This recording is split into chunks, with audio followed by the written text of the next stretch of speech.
Awesome. Woohoo! Hey everyone, we are so excited that you are all here. This is going to be an amazing session. Silvio sent me the slides last night, and I was looking through them and I was just so jazzed up about all of it. So I will have to say, I'm very curious, Silvio, what is one thing you're most looking forward to talking about today? That's so difficult, especially when I put it together. One thing, honestly, the more so than what I'm going to talk about is just my main takeaway that I hope everybody gets from this conversation is how YouTube could be a potential avenue for you and the benefits on that channel. So if you haven't really thought about it as a channel, hopefully this presentation gets you to really consider it and put some real effort behind it. I love that. That's amazing. Yeah, this is going to be such a great session. I cannot wait to get started. As folks are coming in, I am going to do a little housekeeping. Make sure that you are dropping your questions into either the chat button at the bottom or the Q&A box at the button at the bottom as well. We'll be answering those throughout the session. So if you've got any questions, drop them in there and let us know, and we'll be able to answer those in real time. I'm so excited. I see a lot of folks that I know. Caitlin, it was great meeting you in Scottsdale. Ryan, love seeing you. But yeah, Sylvia, I'll let you kind of take it from here, and I'll just interject with questions as we go. And if you have to drop off halfway through, everyone, I'm going to be putting this on YouTube, and we'll be linking it in the community events channel today or tomorrow as well. So Sylvia, I'll let you take it away here. Thank you, Katie. I'm going to go ahead and share my screen. Okay, tech check. Can everybody see my screen? All right, amazing. So let's go ahead and kick off. Just a little bit about me. My name is Silvio Perez. If you haven't met me before, I'm the founder and CEO of Ad Conversion, which is actually a digital advertising academy that's launching in May that's dedicated towards teaching B2B marketers how to scale pipeline and revenue with paid ads, regardless of skill level. And in this presentation today, I really want to focus on how you can scale ABM outside of LinkedIn with YouTube ads. So I'm really curious just to get a gauge of the audience here. How many people are actually investing on YouTube? If you can just drop like a one in the chat, if you are, that would be really helpful just to get an understanding on who's actively investing in this channel. All right, let's see here. Ryan, okay, amazing. So my goal is, at the end of this presentation, everybody can drop a 1 in the chat, because YouTube is one of my favorite channels in terms of brand acquisition and also driving direct response performance. And we'll get into that here in a second. So the 3 main takeaways today is going to be, first and foremost, why are top B2B organizations investing in YouTube? What's the hype, right? Why even consider it? Second, we're going to talk about 3 ways to get LinkedIn-like targeting on YouTube. So really how to get in front of those key accounts if you're doing account-based initiatives, and really show you some of the really cool, unique options available with YouTube ads. And then finally, we're going to talk through some common traps to avoid that new advertisers fall into when they get started with YouTube. So if that sounds good, let's go ahead and dive in. With first and foremost, why YouTube? I mean, what's the hype, right? Most people don't have a good experience with YouTube ads, myself, included. When they go to YouTube and they see the ads and you have to wait 5 seconds till you skip it, and then you see the same ad again, it's like a really bad experience. And we'll get into this later on, but all in all, YouTube is a fantastic platform for driving awareness and direct response. A lot of top B2B brands are investing in this platform. Just for some examples here, we have companies like Riverside, Notion, SEMrush, HubSpot, Lucia, Bamboo HR, all different types of verticals going after their segments on YouTube ads. And if you guys actually want to see these ads, I linked the ads here in the presentation. So after the recording, when you get the slides, you can actually click on each thumbnail and see the YouTube ad itself to get understanding of what a good YouTube ads look like. Now, as far as the creative requirements, it kind of ranges across the spectrum from highly produced creative to just like very raw, authentic creative. Like, for example, this one here with Notion, this whole ad was actually created through a partnership. This is an influencer on YouTube that partnered with Notion and created the YouTube ad for them. So sometimes YouTube ads actually don't have to be produced by yourself. But in terms of YouTube, just to give you guys some stats on why it is something that a lot of brands are investing in, is Number one, the average click-through rate on a YouTube ad. So a good click-through rate on a YouTube ad is about 2%. A good click-through rate on a display ad is about 0.05%. So with YouTube ads, you're driving a far greater amount of engagement versus traditional awareness channels like display. On top of that, with YouTube ads and specifically in-stream ads, which are the ones that you have to wait 5 seconds until you can skip it, the really cool thing about those ads that a lot of people don't realize is unless you watch at least 30 seconds of the video ad, the advertiser doesn't pay. So every time you see a YouTube ad and you just skip it right away before the 30-second time hits, that person is not paying for that impression in that view, which is pretty remarkable. So when you think about the amount of impressions and then views, as in 30 seconds of watch time that you can accumulate, it's pretty significant. And then when you do actually pay for a view, when someone watches at least 30 seconds, the average cost per view on YouTube can range from as low as 5 cents to as high as 40 cents per view. So you're paying 5 to 40 cents per view, meaning somebody watching at least 30 seconds of your ad. And that's all the additional free impressions you're getting of people who just skip right away. So the amount of the ability to scale a brand and to really penetrate a market through YouTube ads at these cost-effective rates is pretty unparalleled. And then on top of that, because Google owns YouTube, you have all these options available to target people based on Google search term activity, which we'll get into in a second. So that's kind of why top brands are really investing in this channel. You know, just to quickly recap, number one is the media cost is extremely cost effective to advertise on YouTube.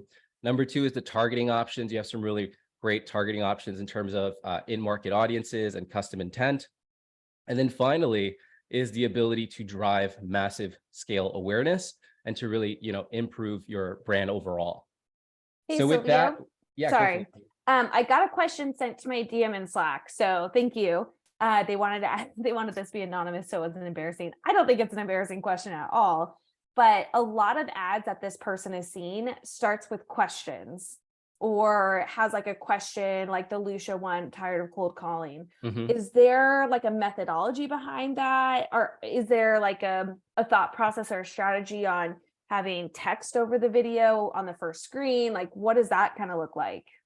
Yeah, there is. So a lot of people, when they think about what makes a great video ad, the first thing they think of is the production quality. So is it produced with actors in a studio versus, you know, am I using Loom or a webcam to record it? But actually the most important thing, not to say that that's not important, but the most important thing is actually your script. And every great YouTube ad follows a consistent script. And there's different script formulas in terms of how you would structure your actual YouTube ad. But every script, by and large, always has the hook at the beginning of the video ad. And the hook is your most important piece of any YouTube ad, especially because, again, you want to qualify the viewer so that if they're not the right person, they're going to skip the ad and then you're not going to pay for that view. And if they are the right person, then they'll keep watching and then ideally click through to your, you know, your landing page that you're promoting. So Lucia, for example, is saying, you know, if you watch that ad, you can also see it there in the screenshot that I took. They're saying tired of cold calling. That's their hook. So if I'm not somebody that's in sales, that's actively cold calling, that message is not going to resonate with me. And then I'm going to skip the ad. Versus if I am in sales and I am tired of cold calling, there's a high likelihood that that message is going to resonate. It's going to get me to stick around and to see what is this ad about, and then potentially click through. But remember, a good click-through rate on a YouTube ad on average is around 2%. So that still means 98% of the people are not going to actually click on your YouTube ad. So it's also really important to make sure that you're measuring brand and direct traffic, which we'll get into later on. Awesome. Thank you. You're welcome. All right. So now that we talked about why YouTube, you know, why should you even consider this in 2023 and beyond, let's get into 3 ways you can get LinkedIn-like targeting on the YouTube platform. So first one is custom audiences. Now, fun fact, I mentioned this earlier, but if you didn't hear me, Google owns YouTube. No monopoly here though, right? Only the biggest search engine in the world owning arguably the second to third largest search engine in the world. There is a massive amount of traffic of people who go to YouTube primarily to be educated, entertained, or inspired. And they're searching all different kinds of things. And because Google owns Google Search and YouTube, you can tap into all that behavioral intent data and build what is known as custom audiences. So with custom audiences, you can target people based on, number one, what are the things that they search for on Google? So if you're having a lot of great success with Google search ads and you have non-branded campaigns that are performing really well for you, you can take those non-branded keywords, you can put them into a custom intent audience, and then you can target those same people that are searching those keywords on Google search through YouTube at a fraction of the cost. This is extremely powerful if you're working in saturated markets where you're paying really high cost per click prices on Google search and you still want to get in front of the same person. But instead of paying $64 a click, you can pay 25 cents a view as an example. Second way is based on interest or purchase intentions. So this is a little bit broader. So it's just a general interest. So what are the things that they're actively researching? Again, Google, if you're signed into your Google account, if you're using Google Chrome as your primary browser, Google is able to track your activity, whether you're on a personal account or a G Suite account. You can actually, fun fact, if you go into your admin panel, you can see all of your ads section and you can see how Google's classifying your activity and the different audience, in-market audiences that you're eligible to receive based on your browser behavior. Third is websites browsed. So what are the websites you're browsing? So you can actually grab URLs. So you can grab URLs of competitors, your brand, so on and so forth, and target people that are actively researching websites similar to that.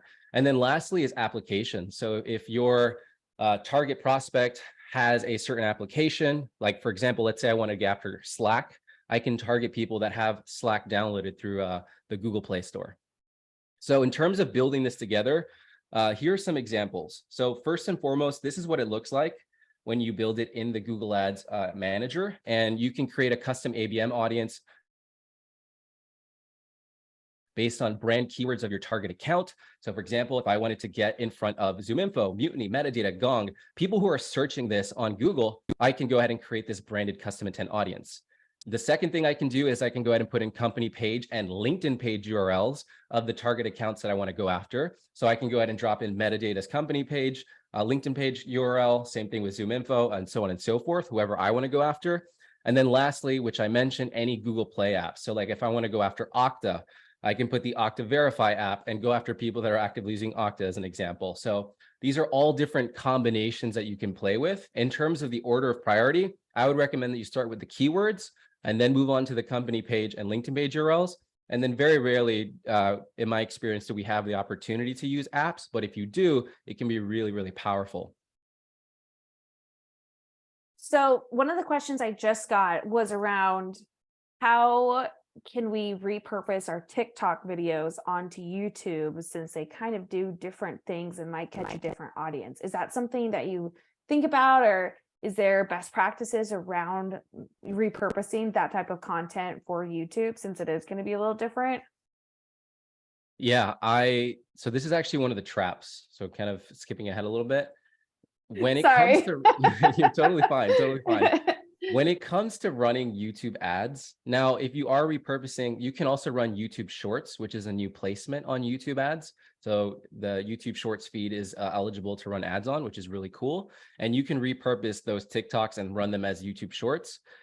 But all in all, like when you run YouTube ads, I highly recommend that you give it your best effort, and you're very intentional about how you design your YouTube ads. You think through that script, your hook, etc. Because most B2B companies that have ran YouTube ads, they usually will take a Facebook or LinkedIn video that they're promoting in feed and then just slap it on a YouTube ad, and then they'll run it. And then they're like surprised that it's not working. YouTube does require some tailoring that is unique to the platform. And by really taking the time to build an ad that's dedicated for YouTube, you're going to see a lot more return in your effort. Well, and another question too is, oh, here we go. I see that it's websites similar to rather than specific websites. Do you know how broadly Google defines similar? My concern would be that it's a very broad definition, similar to how broadly they can define matches for keywords in paid search. Yeah, it's a great question. And this is what so it's not foolproof. That's why the search terms based on search terms activity is great, but even that is not foolproof, right? Because doesn't necessarily mean just the employees are searching those branded search terms for those companies. It could also be prospects, competitors potentially. So what I always recommend that you do is install some sort of third-party tool that allows you to do reverse IP lookup so that you can understand and see what are the accounts that are visiting your website based on UTM source. So Metadata does this as an example. So you can use their accounts funnel report, and then you can see what is the logos that are coming to your site based on the traffic source. A lot of other tools do this as well. So you can definitely just invest in a tool like that just to quality check if you're actually getting in front of the right accounts from, a third point of reference. And then outside of that too, you're also going to want to make sure that you're checking with your sales team, especially when new logos are coming through, and how do they hear about you.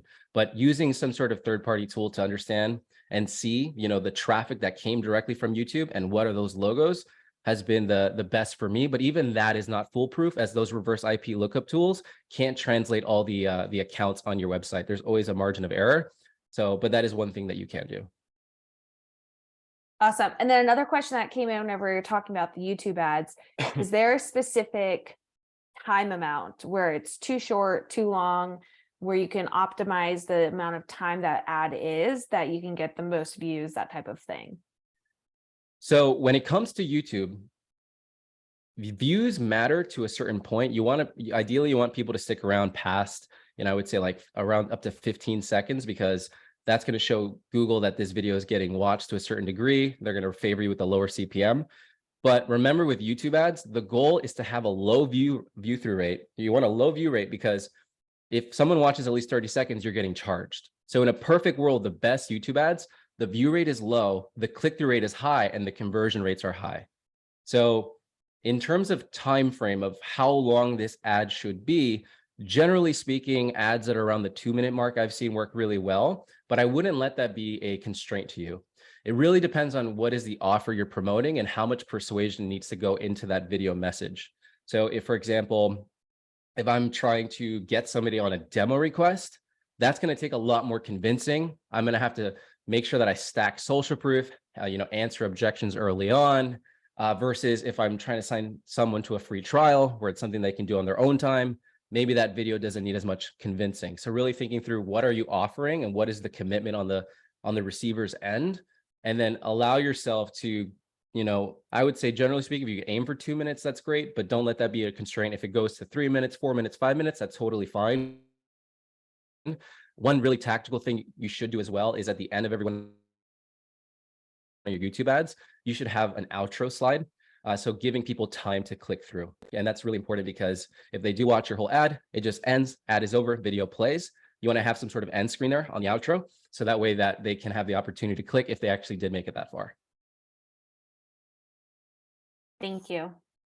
You're welcome. All right. So moving on to the next option here is to steal from LinkedIn. Let's face it, LinkedIn is absolutely the best for account-based targeting. They are the king/queen, and that's why all B2B marketers leverage LinkedIn ads for the most part. But it's also very restrictive because it's so good, you get used to that level of accuracy where now you're not allowing yourself to explore on any other channels.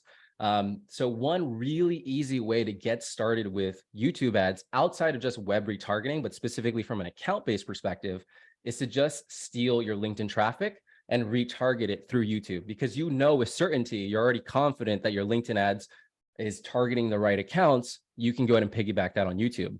So the way you would do that is you would build a retargeting audience, and then you can go ahead and filter based on the UTM source equal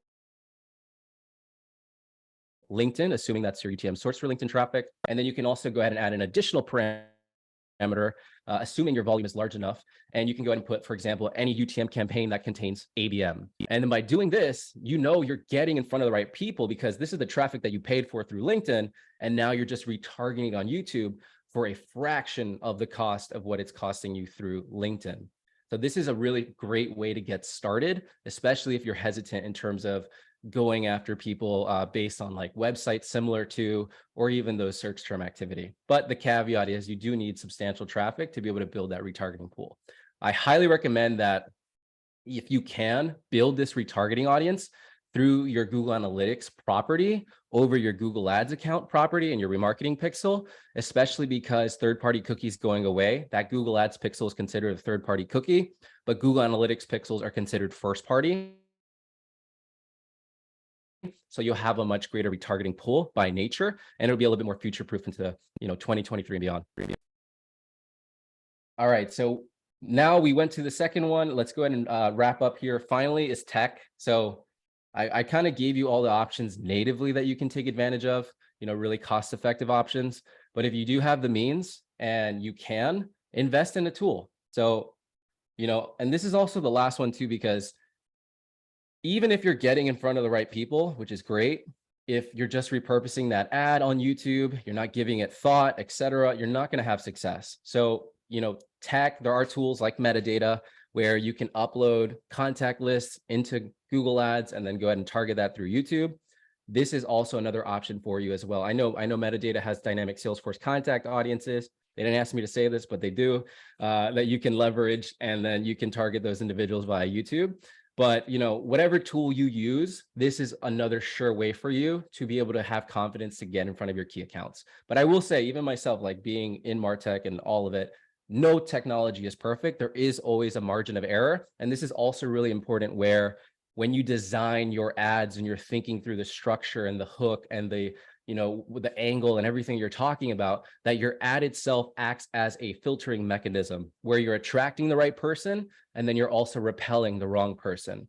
If your ad is not polarizing in the sense of it doesn't speak to a specific person, then you're not going to have as much success. And that goes across the board, even with LinkedIn and Facebook and other channels.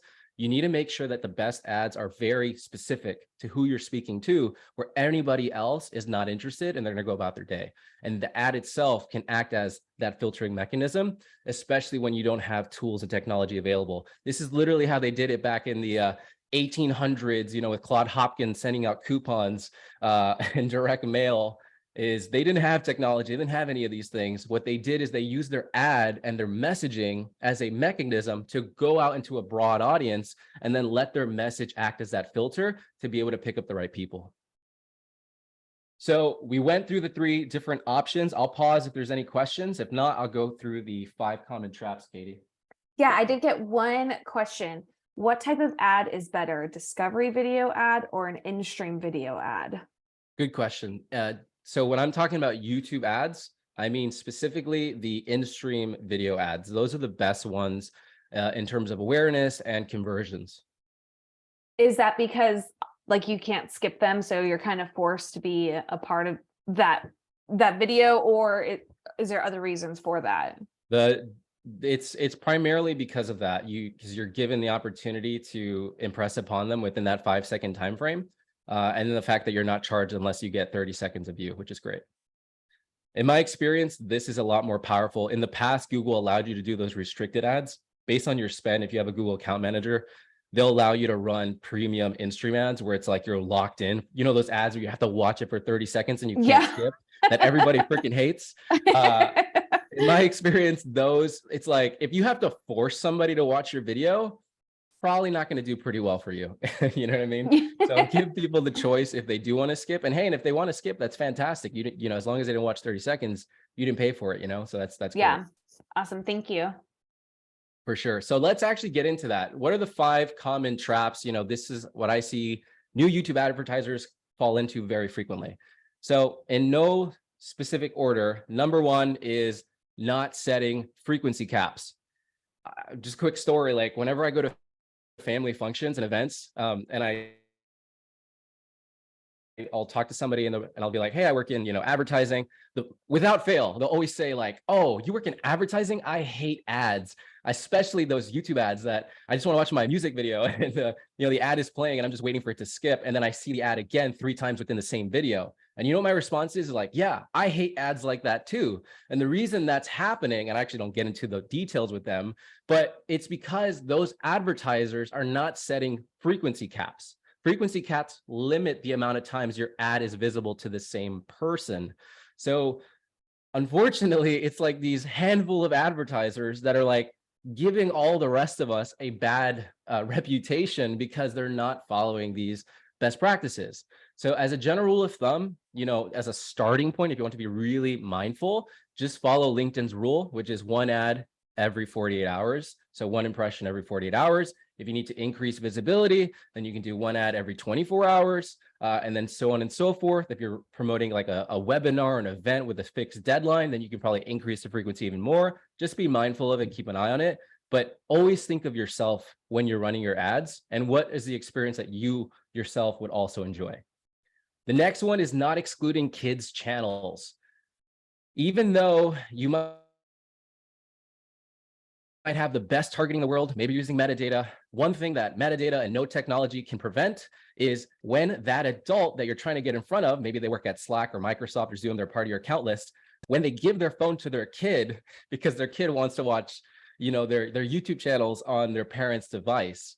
So one thing you're going to want to do is you're going to want to exclude kids channels. If you go to Google and you just search YouTube kids channel blacklist, you can find templates and just apply that as a default. And over time, if you do notice kids YouTube channel placements coming through, go ahead and add that into your global exclusion list. The next one is not setting content exclusions. Content exclusions, like they make your brand only appear on placements that are safe. So content exclusions are really important to make sure that you're not showing up in front of things that are, that you could get in trouble. So any things that are like political, any things that are, a mature audience, so on and so forth. You want to make sure you're using content exclusions. So that way you're limiting the amount of inventory you're getting in front of, and you're only getting in front of things that your brand wants to be associated with. The next one is not creating ads unique to YouTube. We talked about this throughout this presentation, but this is a massive one. YouTube is its own beast. I mean, this is not like an easy channel by any means in terms of just getting started. And the number one variable to your success with YouTube ads is actually not even your targeting. Some of the top B2B SaaS companies that I've audited that are running YouTube ads, they have really broad targeting. I mean, like insanely broad, like just a general in-market audience is what they're using, and they're spending millions of dollars. But what they're doing right is the creative. The creative is very unique and specific, where it positions their brand and it calls out their ideal customer profile directly or indirectly. So that way they're comfortable to scale at such a broad audience because they have strong video. So your creative is going to be the number one thing that's going to determine whether or not this channel works for you. It's not the targeting. So you really want to make sure you give it the time and respect that it deserves. So that way you are actually finding the success that you need. I always say with YouTube ads and even just creative in general, when you're running advertising, think of it like a YouTube channel. When you have a YouTube channel or even like a blog or whatever core pillar content you have, you're planning ahead of time. You're like, these are the videos that I'm going to make, the topics. You're setting your filming date, you're outlining your videos, you're giving the time and attention it deserves. If you give it that same time and attention, but to your advertising and your creative, you'll have more success across the board. And then finally is not measuring direct or branded traffic. So YouTube, again, a good average CTR on a YouTube ad is 2%. 90% of the people, they'll see your ad and then they'll just skip through. But what happens oftentimes with YouTube is they'll see your ad, they'll remember you, and then they'll go look you up directly in a new tab in their browser, or they'll go to Google or whatever search engine they're using, and then they'll look you up through Google as well. So your branded search traffic will increase over time as well. And that is what is known as the halo effect. And you definitely want to make sure that when you do run YouTube ads, that you're taking into consideration the baselines before running the YouTube ads, and then after, not just in terms of direct performance, but that spillover of direct and branded as well. Thank you so much for watching. If you guys have any questions, feel free to reach out. And if you want more content like this around paid advertising, then I highly recommend that you check out my newsletter at adconversion.com. And like I mentioned in the beginning of the presentation, in May, I'm actually transforming it to a digital advertising academy, which I'm really excited about. And it's all designed around teaching B2B marketers how to scale paid ads for free, regardless of skill level. Absolutely. This was outstanding. Thank you so much. I'm excited to learn more about the halo effect. I didn't know that that's what that was called. So that's awesome. For everyone who wants to come back, watch the recording, I'm going to post it in the events channel this afternoon or first thing tomorrow morning, depending whenever we get that uploaded to YouTube. And I will have the presentation slides in there as well. So if anyone has extra questions, feel free to drop them in that post and Sylvia will most likely get back to you, probably will, as I'm volunteering him. Yes, I got you. But thank you so much. This was absolutely outstanding. And I so appreciate you. And Yeah, just keep an eye out for that recording today or tomorrow, y'all. Thank you. Thanks for having me. Have a good one. Thanks. Bye, everyone.